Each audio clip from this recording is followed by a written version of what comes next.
ஒரு சிறிய கிராமம். அங்கே ஒரு குட்டி எலி வாழ்ந்து வந்தது. அதோட பேர் சுட்டி. அது மற்ற எலிகளை போல இல்லாமல் சாப்பிடுவதை காட்டிலும் சமைப்பதில் அதிகமாக ஆர்வம் காட்டுச்சு. ஒரு நாள் அது மனிதர்களின் பேக்கரியில் விழுந்து கிடந்த ரெசிபி புத்தகத்தை பார்த்தது. வாவ், ஸ்பாஞ்ச் கேக் செய்ய கற்றுக்கொள்ளலாமே என்று மகிழ்ந்தது.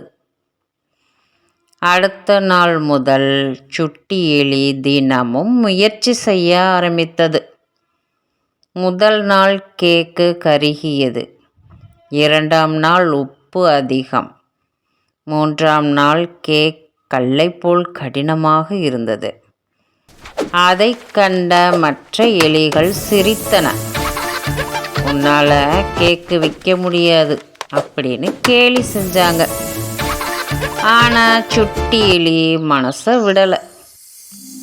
ஒரு நாள் கண்டிப்பாக நன்றாக செய்வேன் என்று தினமும் முயன்றது.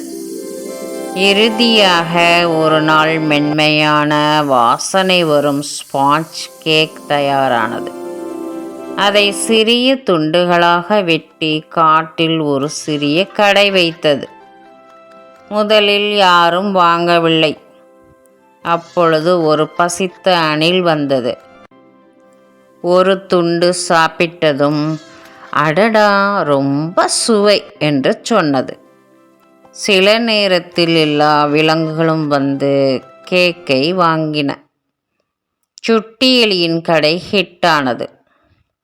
அந்த எலிகள் எல்லாம் வந்து, நாங்கள் சிரித்தது தப்பு தான், நீ ரொம்ப திறமைசாலி என்று மன்னிப்பு கேட்டன. சுட்டி எலி சிரித்தது.